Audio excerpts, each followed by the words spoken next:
நண்பர்களுக்கு வணக்கம். நான் உங்கள் இமானுவேல். தற்பொழுதும் தென்மேற்கு பருவக்காற்றினுடைய வீரியம் என்பது மேற்கு தொடர்ச்சி மலை மற்றும் அதனை ஒட்டியிருக்கக்கூடிய இடங்களில் சற்று அதிகரித்து தான் காணப்படுகிறது. இதுவரையில் பந்தலூர் தாலுகா அலுவலகம் சுற்றுவட்டார பகுதிகளில், இது நீலகிரி மாவட்டத்தினுடைய மேற்கு பகுதி, அங்கே கிட்டத்தட்ட 19 மில்லிமீட்டர் அளவு மழை பதிவாகி இருப்பதாக நமக்கு இன்ஃபர்மேஷன்ஸ் கிடைத்திருக்கிறது. அது மட்டுமல்லாது சில மணி நேரங்களுக்கு முன்பாக நான் அந்த பகுதியின் மழை அளவுகளை பார்க்கும்பொழுது அங்கே 14 மில்லிமீட்டர் என்னமோ தான் பதிவாகி இருந்தது. அதன் பிறகு ஒரு 4 மில்லிமீட்டர் பதிவாகி இருக்குது.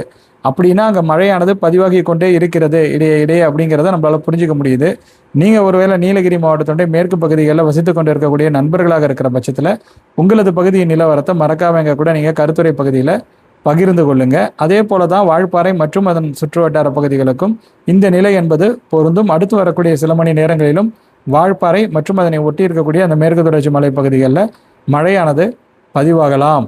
இன்று மட்டும் கிடையாது, அதாவது அடுத்த 24 மணி நேரத்திலும் கிடையாது, அடுத்தடுத்து வரக்கூடிய நாட்களிலும் அங்கு மழையானது பதிவாக தான் போகிறது. அதில் எந்த விதமான மாற்றங்களும் இருக்க போவது கிடையாது. இவை தவிர்த்து உட்பகுதிகளில் கணிசமான அளவு மழை ஏதேனும் இடங்களில் பதிவாகி இருக்கிறதா அப்படிங்கிற மாதிரி கேட்டிங்கனாக்கா இல்லை. வடகோடி தமிழகத்தில் சில இடங்களில் மழையானது பதிவாகி இருப்பதாக நமக்கு தகவல்கள் கிடைத்திருக்கிறது.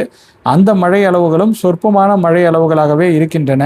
ஆனால் அடுத்த 24 மணி நேரத்தில் அப்படி அல்லாமல் கேடிசிசி பெல்ட்டில் கணிசமான அளவு மழை பதிவாகுவதற்கான வாய்ப்பு என்பது உண்டு. நீங்கள் ஒருவேளை சென்னை மாநகர் மற்றும் அதன் புறநகர் பகுதிகளில், குறிப்பாக செங்கல்பட்டு, காஞ்சிபுரம், திருவள்ளூர் மாவட்டத்தில் வசித்து கொண்டு இருக்கக்கூடிய நண்பர்களாக இருக்கிற பட்சத்தில் உங்கள் பகுதிக்கு அடுத்த 24 மணி நேரத்தில் மழைக்கான வாய்ப்பு என்பது உண்டு. அதே போல் வட உள் மாவட்ட பகுதிகளிலும் சில இடங்களில் மழை பதிவாகும் அப்படிங்கிற மாதிரியான ஒரு எதிர்பார்ப்பை நான் முன்வைக்கிறேன்.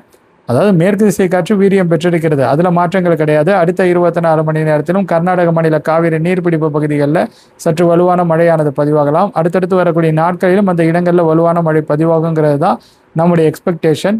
மும்பை மாநகர் மற்றும் அதனுடைய புறநகர் பகுதிகள் உட்பட மும்பை, சூரத் இடைப்பட்டு இருக்கக்கூடிய அந்த பகுதிகளில் கனத்த மழையானது அடுத்து வரக்கூடிய வாரத்தில் பதிவாக இருக்கிறது. அடுத்த சில நாட்களிலிருந்தே அதற்கான அஸ்திவாரம் என்பது போடப்படும். அடுத்த ஒரு 7 நாட்களுக்குள்ளாக அந்த சூரத் மற்றும் மும்பை இடைப்பட்டிருக்கக்கூடிய அந்த பகுதிகளில் கனமழை முதல் மிக கனத்த மழை பல்வேறு இடங்களில் பதிவாக இருக்கிறது. சில இடங்களில் வெள்ளப்பெருக்கும் ஏற்படலாம். அந்த மகாராஷ்டிரா மாநிலத்தை பொறுத்தவரையில், குஜராத் மாநிலத்தினுடைய தெற்கு பகுதிகளை பொறுத்தவரையில் இந்த நிலை என்பது ஏற்படுவதற்கான சாத்தியக்கூறுகள் என்பது உண்டு. அதே சமயம் தமிழகத்தில் நம்ம பார்த்தோம்னாக்கா மழையானது இந்த அளவிற்கே தொடராமல் கொஞ்சம் அதிகரித்தால் அது நல்லது என்கிற ஒரு நினைப்பில் தான் நம்ம இருக்க வேண்டியதாக இருக்கிறது. அடுத்த 24 மணி நேரத்தில் உட்பகுதிகளிலும் ஓரளவிற்கு மழை கிடைக்கும் என்பது என்னுடைய எதிர்பார்ப்பு தான். ஏன்னா கண்டிஷன்ஸ் கொஞ்சம் டிஃப்ரெண்ட்டாக இருக்கிறதா நம்மளால் பார்க்க முடியுது. அதில் அதிக அட்வான்டேஜுங்கிறது கேடிசிசி பெல்ட்டுக்கு இருக்கலாம். இவை தவிர்த்து ராணிப்பேட்டை மாவட்டத்துடைய சில இடங்களில், வேலூர் மாவட்டத்துடைய சில இடங்களில், ஜவ்வாது மலைக்கு மேற்கே இருக்கக்கூடிய ஒரு சில இடங்களில் மழை பதிவானாலும் கூட நம்ம ஆச்சரியம் கொள்ள தேவை கிடையாது. அது அந்த அமைப்பை பொறுத்தது தான், அதாவது அந்தந்த நேரத்தில் இருக்கக்கூடிய சூழல்களை பொறுத்தது தான். பொதுவாக நம்ம சொல்கிறது மேற்கு தொடர்ச்சி மலை மற்றும் அதனை ஒட்டி இருக்கக்கூடிய இடங்களுக்கு மழை வாய்ப்புகள் அதிகம் உண்டு. கேடிசிசி பெல்ட்டுக்கு மழை வாய்ப்புகள் அதிகம் உண்டு. தென் உள் மாவட்டங்களில் மழை வாய்ப்புகள் இருக்கலாம் அப்படிங்கிற மாதிரி கடந்த நள்ளிரவை ஒட்டி அதிகாலை நேர குரல் பதிவில் நான் சொல்லியிருந்தேன். ஆனால் அந்த மாதிரி மழை பதிவான மாதிரி நமக்கு இன்ஃபர்மேஷன்ஸ் கிடைக்கல. ஆனால் நம்ம தென்கோடி மாவட்டமான கன்னியாகுமரி மாவட்டத்தில் ஓரளவிற்கு மழையானது பதிவாக இருக்கிறது. தேனி மாவட்டத்தில் ஒரு சில இடங்களில் மழை பதிவாக இருப்பதாக தான் நமக்கு இன்ஃபர்மேஷன்ஸ் கிடைத்திருக்கிறது. இவை தவிர்த்துன்னு பார்த்தீங்கன்னாக்கா திருச்சி மாவட்ட வடக்கு பகுதியில் ஒரு ரெயின்காய் ஸ்டேஷன் காட்டுது. பச்சைமலை ஹில்ஸ் அங்கே 0.4 மில்லிமீட்டர் அப்படிங்கிற மாதிரி காட்டுது. இதை தான் நான் சொற்பமான அளவு மழைன்னு சொன்னேன். சென்னை மாநகர் மற்றும் அதனுடைய புறநகர் பகுதிகளிலும் மிக குறைந்த அளவு மழை பதிவாக இருப்பதாக தான் நமக்கு காட்டுது. ரெட் ஹில்ஸில் செங்குன்றம் இருக்கு இல்லையா, அங்கே 0.8 மில்லிமீட்டர் அப்படிங்கிற மாதிரி நமக்கு காட்டுது. இது நேற்று காலை 8:30 மணிக்கு பிறகு பதிவாகி இருக்கக்கூடிய அந்த மழை அளவு. ஸோ சாரல், தூரல் அந்த மாதிரி பதிவாகி இருக்கும் அப்படிங்கிற மாதிரி தான் நான் நினைக்கிறேன். நீங்கள் தான் சொல்லணும் அந்தந்த பகுதியின் நிலவரத்தை. ஸோ இப்போ அடுத்த 24 மணி நேரத்தில் ஆனால் ஓரளவிற்கு மழை பதிவாகும். இதை விட கொஞ்சம் அதிகமாக பதிவாகுவதற்கான வாய்ப்புகள் என்பது அந்த கேடிசிசி பெல்ட்டுக்கு இருக்கிறது. அதை மீண்டும் ஒரு முறை இங்கே நான் அவங்க கூட பகிர்ந்து கொள்கிறேன். இவை தவிர்த்து கரூர் மாவட்டத்தினுடைய சில இடங்களில் சாரல், தூரல் போடலாம். திருச்சி மாவட்டத்தினுடைய சில இடங்களில் கூட தூரல் மழை அல்லது மிதமான மழை கூட சில இடங்களில் சில நிமிடங்கள் பதிவாகலாம். ஸோ அந்த மாதிரி தான் இருக்கும். இது ரொம்ப சப்ஜெக்டிவான விஷயம்னு வச்சிங்களேன். இதில் ஏதோ ஒரு பகுதியை நம்ம அதாவது எந்த ஒரு குறிப்பிட்ட பகுதியையும் மென்ஷன் பண்ணி நம்மளால் உள்ளிடங்களில் சொல்ல முடியல. அந்த மாதிரியான நிலை தான் இப்போ இருக்குது. மேற்கு தொடர்ச்சி மலைப்பகுதிகளுக்கு தான் சாதகமான கண்டிஷன் என்பது இருக்கிறது. அதுவும் வந்து கனமழையாக பதிவாக மாட்டேங்குது. அதுவும் வந்து வருத்தம் தான் நமக்கு. அது ரொம்ப சந்தோஷமாக சொல்லக்கூடிய நிலையில் இல்லை. ஆனால் கர்நாடக மாநில காவிரி நீர்பிடிப்பு பகுதிகளில் மழை அதிகரித்தால் அதன் வாயிலாக நமக்கு வரக்கூடிய அந்த நீர்வரத்தானது அடுத்தடுத்து வரக்கூடிய நாட்களில் அதிகரிக்கலாம்ங்கிறது நம்ம நினைக்கக்கூடிய விஷயமா இருக்குது. அப்படி நடந்ததுன்னா அது வந்து சந்தோஷம்தான். அதே மாதிரியே இங்கே நம்ம நீலகிரி மாவட்டத்தில் மழையானது பதிவாகிறதுனால அங்கே இருக்கக்கூடிய அதனை சார்ந்து இருக்கக்கூடிய அணைகளின் நீர் மட்டம் உயருமாங்கிறத நம்ம பொறுத்திருந்து பார்க்கணும். ஏன்னா இது வந்து இப்போதைக்கு முடிய போகிறது கிடையாது. இப்போ மேற்கு திசை காற்று அடுத்து வரக்கூடிய சில தினங்களுக்கும் வீரியமாக தான் இருக்க போகுது. அதனால மழை கண்டிப்பாக ஆக்டிவ் ஆகும் அப்படிங்கிற மாதிரி நம்ம நம்பிக்கையோட காத்திருக்கலாம். இந்த 30 மில்லிமீட்டர் இதுலேயே அது நிறுத்திக்காமல், ஏன்னா நேற்றைய தினம் நம்ம மழை அளவுகளை பார்க்கும்பொழுது அந்த நேரத்தில் அந்த சின்ன கல்லாறு பகுதியில் கணிசமான அளவு மழையானது பதிவாகி இருந்தது. உங்களுக்கே தெரிஞ்சிருக்கும், கிட்டத்தட்ட 80 மில்லிமீட்டர் நெருங்கிட்டேன்னு நினைக்கிறேன். 70 மில்லிமீட்டருக்கும் அதிகம் தான். அந்த அளவிற்கான மழை சில நேரங்களில் பதிவானாலும் அது கொஞ்சம் ஒயிட் ஸ்ப்ரெட்டாக பதிவானுச்சுன்னா அதுவும் வந்து ஹெல்ப்ஃபுல்லாக இருக்கும். இப்போ நமக்கு அவலாஞ்சிலலாம் ஓரளவுக்கு மழையெல்லாம் பதிவாக இருக்கிறத தெரிஞ்சிக்க முடியுது. ஆனால் அது வந்து ஹெல்ப்ஃபுல்லாக இருந்துச்சா அப்படிங்கிறத மட்டும் தான் நம்ம வந்து பார்க்க வேண்டியதாக இருக்குது. அது பவானி சாகர் அணையின் நீர்மட்டத்தை உயர்த்துவதற்கு சாதகமாக இருக்கிறதா அப்படிங்கிறது தான் நம்ம வந்து கொஞ்சம் உற்று நோக்கணும். இப்போ இதுவரையில் நமக்கு கிடைத்திருக்கக்கூடிய அது இதுவரையிலனாக்கா இப்போ நேற்று காலை 8:30 மணிக்கு பதிவாகி இருக்கக்கூடிய அந்த மழை அளவுகளை நம்ம மேலோட்டமாக பார்த்துடலாம். அதில் அவலாஞ்சியில் இது வந்து நீலகிரி மாவட்டம் மேற்கு பகுதி தான், அங்கே 31 மில்லிமீட்டர். சின்ன கல்லார் கோயம்புத்தூர் மாவட்டம் 27 மில்லிமீட்டர். சோலையார் அணை கோயம்புத்தூர் மாவட்டம் 18 மில்லிமீட்டர். சின்கோனா கோயம்புத்தூர் மாவட்டம் 17 மில்லிமீட்டர். வால்பாறை பிஏபி கோயம்புத்தூர் மாவட்டம் 16 மில்லிமீட்டர். வால்பாறை தாலுக்கா அலுவலகம் கோயம்புத்தூர் மாவட்டம் 14 மில்லிமீட்டர். பந்தலூர் நீலகிரி மாவட்டம் 11 மில்லிமீட்டர். வானமாதேவி கடலூர் மாவட்டம் 10 மில்லிமீட்டர். எப்படியே இந்த கடலூர் மாவட்டம் உள்ளே வந்துடுதுங்க. இதற்கு முன்பும் கடலூர் மாவட்டத்தில் ஒரு பகுதி வந்திருந்தது. பாதிரி குப்பம் மாதிரியான இடங்கள்லாம் கூட இதற்கு முந்தைய மழை அளவுகள் பட்டியலில் இருந்தது. ஆனால் ரொம்ப குறைந்த அளவு மழை தான் பதிவாக இருந்தது. இப்போ 10 மில்லிமீட்டர் அளவு மழை வானமாதேவியில் பதிவாக இருக்குது. அது மட்டும் இல்லாமல் இப்போ நான் பஸ்ஸில் வந்திருந்தேன் இல்லையா, அதாவது காரைக்கால்லேருந்து சென்னைக்கு வந்திருந்தேன் இல்லையா, அப்போ கடலூர்கிட்ட பார்த்தீங்கன்னா ரொம்ப டல்லாக இருந்தது கிளைமேட்டு. ஸோ கடலூர் மாவட்டத்தில் அப்பப்போ ஏதாவது ஒரு பகுதியில் மழை வந்து பதிவாகி கொண்டு தாங்க இருக்குது. அப்பர் பவானி நீலகிரி மாவட்டம் 10 மில்லிமீட்டர். அதே போல் செருமுள்ளி அங்கே நீலகிரி மாவட்ட பகுதி தான் அது, அங்கே வந்து 8 மில்லிமீட்டர். தேவாலா நீலகிரி மாவட்டம் 7 மில்லிமீட்டர். கிளான்மார்கன் நீலகிரி மாவட்டம் 7 மில்லிமீட்டர். நடுவட்டம் நீலகிரி மாவட்டம் 6 மில்லிமீட்டர். ஸோ இதுதான் வந்து நேற்று காலை 8:30 மணிக்கு வெளியான அந்த மழை அளவுகள் பட்டியலில் இருந்த அந்த மழை அளவுகள், முக்கியமான மழை அளவுகள் அப்படிங்கிற மாதிரி சொல்லலாம். அதில் பெரும்பாலானவை மேற்கு தொடர்ச்சி மலைப்பகுதிகள் தான். அந்த கடலூர் மாவட்டத்தில் அந்த வானமாதேவி மட்டும் உள்ளே வந்து சேர்ந்துட்டு அதை நம்ம கொஞ்சம் தனித்தாக பார்க்குறோம். ஏன்னா அது யூனிக்கான விஷயமா இருக்குதுல்ல. இப்போ அந்த மேற்கு தொடர்ச்சி மலைப்பகுதிகளில் மழை வந்து பதிவாகி கொண்டு இருக்கக்கூடிய தருணத்தில் ஒரு விஷயம் மட்டும் மாறுதலாக, வழக்கமாக கேடிசிசி பெல்ட் இருக்கும். ஸோ அது கூட நமக்கு வந்து இப்போ கொஞ்சம் டிஃப்ரெண்ட்டாக நம்ம பார்க்க வேண்டிய அவசியம் கிடையாது. ஏன்னா நம்மளே சொல்லியிருக்கோம், மேற்கு திசை காற்று வீரியம் பெற்றிருந்தாலும் கேடிசிசி பெல்ட்டுக்கு அப்பப்போ மழைக்கான வாய்ப்புகள் இருக்கும் அப்படிங்கிறத. ஆனால் கடலூர் மாவட்டம்ங்கிறது ரொம்ப ஒரு யூனிக்கான, அதாவது கொஞ்சம் டிஃப்ரெண்ட்டாக தான் படுது இந்த காலகட்டத்தில். ஸோ அந்த மாதிரி இருந்திருக்குங்கிறது மகிழ்ச்சி தான். அங்கே இருக்கக்கூடிய அந்த மக்கள் வந்து கொஞ்சமாவது மகிழ்ச்சி அடைஞ்சிருப்பாங்க. ஏன்னா வெயில் வந்து பகல் நேரத்தில் விட்டு உரிச்சு எடுத்துருக்கோம். இப்பயே அதாவது 2ஆம் தேதி அன்றே பார்த்தீங்கன்னாக்கா வெயில் ரொம்ப ஜாஸ்தியாக தான் இருந்தது. 3ஆம் தேதி அன்றும் பகல் நேரத்தில் வெயில் கொஞ்சம் ஜாஸ்தியாக இருப்பதற்கான வாய்ப்புகள் இருக்குது. அதே சமயத்தில் பிற்பகல் மாலை அல்லது இரவு நேரத்தில் அங்கொன்றும் இங்கொன்றுமாக சில இடங்களில் உட்பகுதிகளிலும் மழைக்கான வாய்ப்புகள்லாம் வந்து இருக்கலாம். அது அந்த நேரத்தின் சூழலை பொறுத்து மழையானது பதிவாகும். இப்போ நம்ம 8:30 மணிக்கு பிறகு பதிவாக இருக்கக்கூடிய மழை அளவுகள் பந்தலூரில் 19 மில்லிமீட்டர். வால்பாறை விஏஓ ஆஃபீஸில் 12 மில்லிமீட்டர். காளிகேசம் கன்னியாகுமரி மாவட்டம் 11 மில்லிமீட்டர். மயிலாறு அது வந்து கன்னியாகுமரி மாவட்ட பகுதி 11 மில்லிமீட்டர். சின்கோனா கோயம்புத்தூர் மாவட்டம் 10 மில்லிமீட்டர். ஆனைமலை கோயம்புத்தூர் மாவட்டம் 8 மில்லிமீட்டர். எழுதேசம் கன்னியாகுமரி மாவட்டம் 8 மில்லிமீட்டர். பாலூர் கன்னியாகுமரி மாவட்டம் 8 மில்லிமீட்டர். பேச்சிப்பாறை அணை கன்னியாகுமரி மாவட்டம் 8 மில்லிமீட்டர். பெரிய போது கோயம்புத்தூர் மாவட்டம் 7 மில்லிமீட்டர். ஏடைக்கோடு கன்னியாகுமரி மாவட்டம் 6 மில்லிமீட்டர். கீரிப்பாறை கன்னியாகுமரி மாவட்டம் 5 மில்லிமீட்டர். மடுகரை கோயம்புத்தூர் மாவட்டம் 5 மில்லிமீட்டர். தாடிக்கரக்கோணம் கன்னியாகுமரி மாவட்டம் 5 மில்லிமீட்டர். அருமனை கன்னியாகுமரி மாவட்டம் 4 மில்லிமீட்டர். நெல்லக்கோட்டா நீலகிரி மாவட்டம் 4 மில்லிமீட்டர். ஸ்ரீமதுரை நீலகிரி மாவட்டம் 4 மில்லிமீட்டர், எருமாடு நீலகிரி மாவட்டம் 4 மில்லிமீட்டர், இந்த மாதிரி தான் மழையானது பதிவாக இருக்கிறது. மணலார் அணை தேனி மாவட்டம் அங்கே 4 மில்லிமீட்டர், தொண்டாமுத்தூரில் கோயம்புத்தூர் மாவட்டத்தில் 4 மில்லிமீட்டர் அளவு மழையானது பதிவாக இருக்கிறது. மேற்கு தொடர்ச்சி மலைப்பகுதிகளில் கனமழை பதிவாகலை, அதை நம்ம ஏற்கனவே பார்த்துருக்குறோம் அந்த வீடியோவில். பட்டு ஏதோ இந்த அளவுக்கு அது மழை பதிவாகி இருக்குது அப்படிங்கிறத நம்ம கொஞ்சம் மகிழ்ச்சியோடு வரவேற்றுக்கலாம். 8:30 மணிக்கு எப்படி இருக்குது அப்படிங்கிறத நம்ம வந்து பார்க்கலாம். இப்போ உங்களுடைய கேள்விகளுக்கு நான் வந்து விளக்கங்கள் வழங்குறேன். அதன்படி பார்த்தீங்கன்னா முதல் கேள்வி, சார் வேதாரண்யம் மழை உண்டா அப்படிங்கிற மாதிரி ராஜ்குமார் அப்படிங்கிற நண்பர் வந்து கேட்டிருக்கிறாரு. சாரல் தூறல் மழைக்கான வாய்ப்புகள் என்பது இருக்கலாம். அடுத்த 24 மணி நேரத்தில் அல்லது அடுத்து வரக்கூடிய நாட்களில் சாரல் தூறல் மழையெல்லாம் பதிவானுச்சுனாக்கா நீங்கள் அதை வந்து அன்புடன் மகிழ்ச்சியுடன் வரவேற்றுக்கொள்ளுங்கள். அண்டு சாரல் தூறல் மழை மட்டும் அல்லாது அந்த நேரத்தை பொறுத்து சில இடங்களில் மழையானது பதிவாகும். அதுவும் வந்து ரொம்ப பெரிய அளவில் இருப்பதற்கான வாய்ப்புகள் கம்மி தான். ஓரளவு கணிசமாக இருக்கலாம். இன்னும் நமக்கு கண்டிஷன், அதாவது மேற்கு திசை காற்றினுடைய வீரியம் குறைந்த பிறகு தான் வெப்பச்சலன மழைக்கான சாதகமான அமைப்பு என்பது உருவாகும். அது வரையில் இந்த மாதிரி தான் வந்து இருக்கும். இந்த சாரல் தூறல் மழை திடீர்னு பார்த்தீங்கன்னா வானம் வந்து மேகமூட்டத்துடன் காணப்படும். ஈவினிங் டைமில் தான் அது வந்து நடக்கும். பகல் நேரத்தில் வெயில் விட்டு ஒரு மார்க்கமாக தான் இருக்கும், அதை வந்து தடுக்க முடியாது.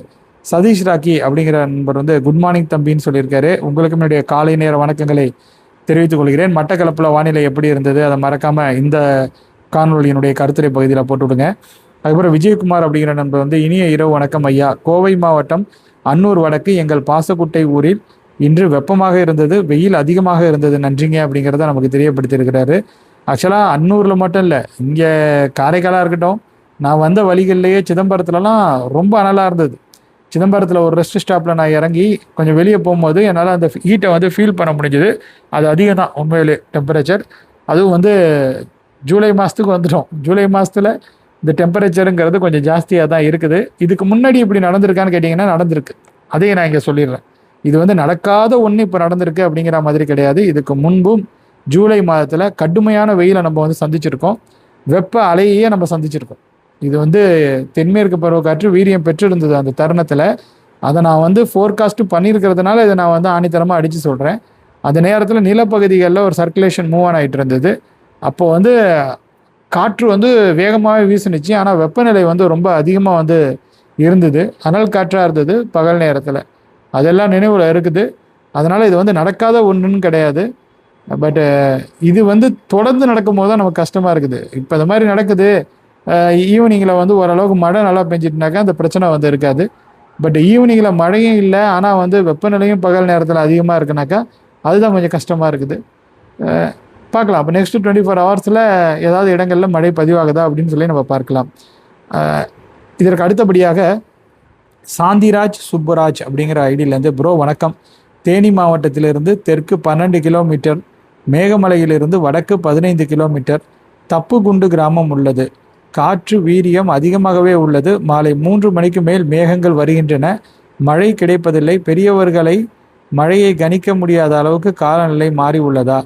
இந்த இடத்திற்கு மழை பெய்ய வாய்ப்பு உள்ளதா? ஜெய்ஹிந்த் அப்படிங்கிற மாதிரி வந்து சொல்லியிருக்காங்க. ஜெய்ஹிந்த் உங்களுக்கும். ஆக்சுவலாக பார்த்தீங்கன்னா கண்டிஷன்ஸ் சேஞ்ச் ஆகிருக்கான்னு கேட்டிங்கனாக்கா எஸ், கண்டிஷன்ஸ் வந்து சேஞ்ச் ஆகிருக்கிறத நம்மளால் வந்து பார்க்க முடியுது. எப்படியெல்லாம் சேஞ்ச் ஆகிருக்குனாக்கா, இப்போ இதுவரையில் நம்ம எல்லா வருஷமுமே இப்போ நம்ம ஃபோர்காஸ்ட் பண்ண ஆரம்பித்ததுலேருந்து நம்ம நிறைய ஆண்டுகளில் நம்ம சொல்லிட்டு இருந்த விஷயம் என்பது, தென்மேற்கு பருவமழை காலகட்டம் தொடங்கிவிட்டாலே தூத்துக்குடி மாவட்டத்தினுடைய வடக்கு பகுதிகளில் மழை பெரிய அளவில் இருக்காது அப்படிங்கிற மாதிரி தான் நம்ம சொல்லியிருந்தோம். ஆனால் கடந்த சில தினங்களுக்கு முன்பு ஜூன் மாதத்தில் தென்மேற்கு பருவமழை தொடங்கிய பின்னரும் அந்த தூத்துக்குடி மாநகராட்சியிலே ஒரு முறை வந்து வெப்பச்சலன மழை பதிவாகி இருக்கிறது.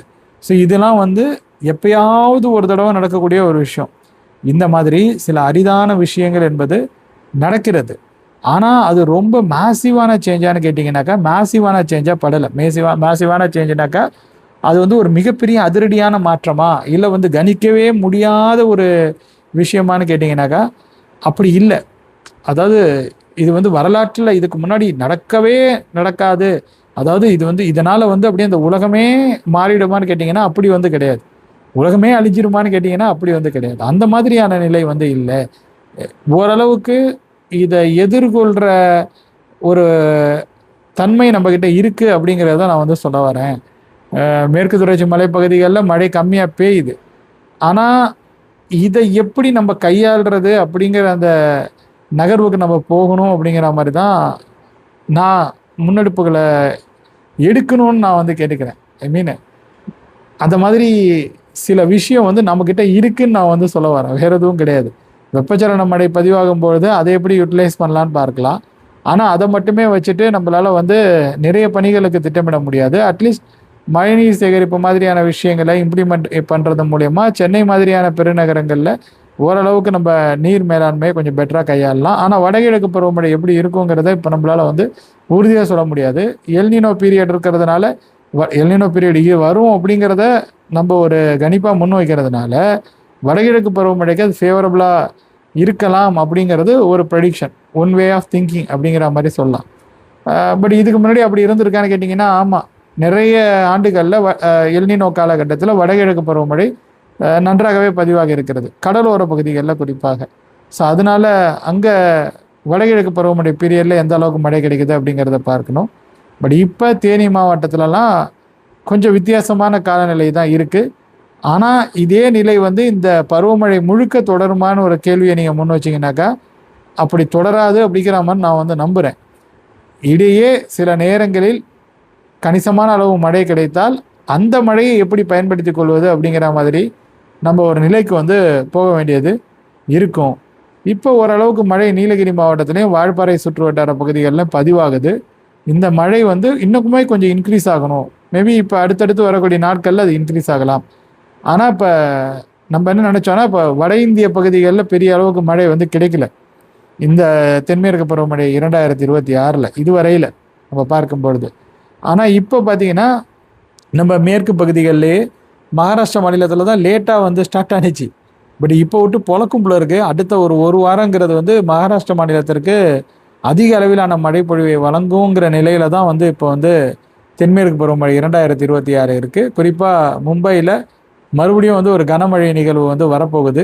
இது வருமா அப்படிங்கிற லெவலில் தான் வந்து ஜூன் மாதம் 3வது வாரம் வரை இருந்தது. இப்போ ஜூன் மாத இறுதியிலேருந்து ஜூலை மாத தொடக்கத்துக்கு நம்ம வரும்பொழுது ஆக்டிவிட்டிஸ் வந்து அங்கே பயங்கரமாகவே இம்ப்ரூவ் ஆகிருக்கு. கர்நாடக மாநிலத்திலையும் இம்ப்ரூவ் ஆகிறத நம்மளால் பார்க்க முடியுது. கேரளா அண்ட் தமிழ்நாட்டிலையும் இம்ப்ரூவ் ஆகுங்கிற அந்த நம்பிக்கையை நம்ம வைத்துக்கொண்டு காத்திருக்கிறோம்.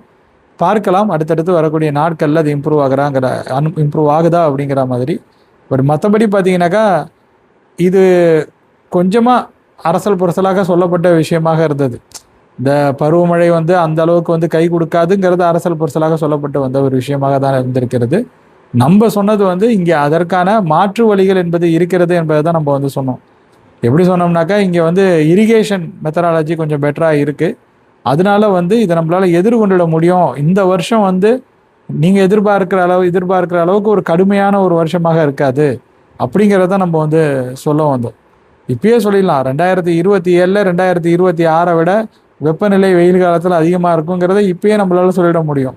ஏன்னா அது அப்படி தான் இருக்கும். இது 2025 வந்து வெப்பநிலை அதிகமாக தான் இருந்தது. 2025 செப்டம்பர் மாதத்துலேயும் வெப்பநிலை வந்து அதிகமாக இருந்தது, நம்மளால் வந்து சில இடங்களில் பார்க்க முடிந்தது. 2024 இதே போக்கு இருந்தது. ஆகஸ்ட் செப்டம்பரில் வெப்பநிலை ரொம்ப அதிகமாக இருந்தது, பகல் நேர வெப்பநிலையை நான் சொல்கிறேன். அதனால 2027 அதிகமாக தான் இருக்கும். வெயில் காலத்தில் கடுமையான வெயில் தான் வந்து இருக்கும், பகல் நேரத்தில் வெப்பநிலை ஜாஸ்தியாக தான் இருக்கும். அந்த 2027 தென்மேற்கு பருவமழை காலகட்டத்திலையும் அப்படிங்கிற மாதிரி நம்மளால் ஒரு கூற்றம் வந்து முன் வச்சிட முடியும். பட் ஆனால் அது வந்து மேம்போக்காக வைக்கும் போது அதற்கான பாசிபிலிட்டிஸும் இந்த மாதிரியாக பொதுவாக ஒரு விஷயத்த சொல்லும் போது அது அதிகம்தான் அதற்கான பாசிபிலிட்டிஸ். ஆனால் அப்போ எப்படி இருக்குங்கிறத அந்த நேரத்தில் அதை நெருங்கும் போது தான் நம்மளால் உறுதியாக சொல்ல முடியும். ஸோ அந்த மாதிரி காலநிலை ஓரளவுக்கு மாறி இருக்கிறது. ஆனால் வந்து முழுசாக அது வந்து நம்மளால் கணிக்கவே முடியாத நிலையில் இருக்குன்னு சொல்ல முடியல. ஏன்னா நம்ம தான் சொல்லியிருக்கோம் இல்லையா, மேற்கு திசை காற்று வீரியம் அடையுங்கிறோம், வீரியம் அடையுது. ஆனால் நம்ம எதிர்பார்த்த அளவுக்கு மழையை வந்து கொடுக்க மாட்டேங்குது. ஆனால் நம்ம எதிர்பார்க்காத அளவு மழையை வந்து மகாராஷ்டிரா மாநிலத்தில் கொடுக்குது இல்லையா, அதுதானே நம்ம சொல்கிறோம். அதுவும் எதிர்பார்க்காததுன்னு சொல்ல முடியல.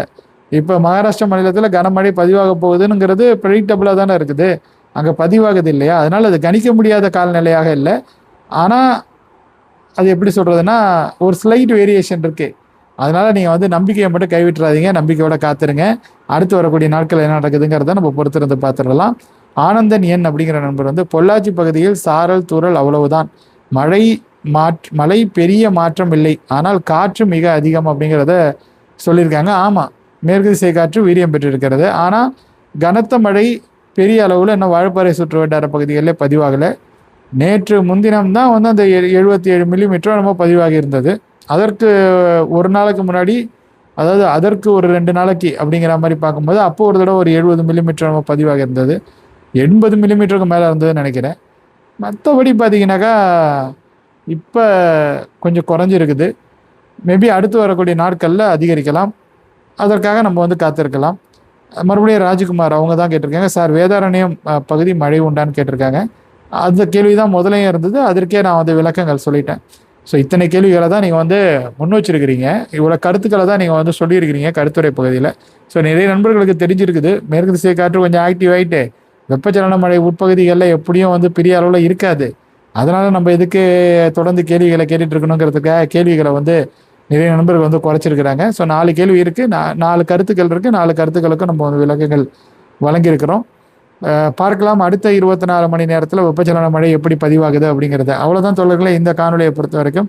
இந்த காணொலி மாதிரியே அடுத்து வரக்கூடிய நாட்களிலும் நான் சில முக்கியமான தகவல்களை உங்கள் கூட பகிர்ந்து கொள்கிறேன்.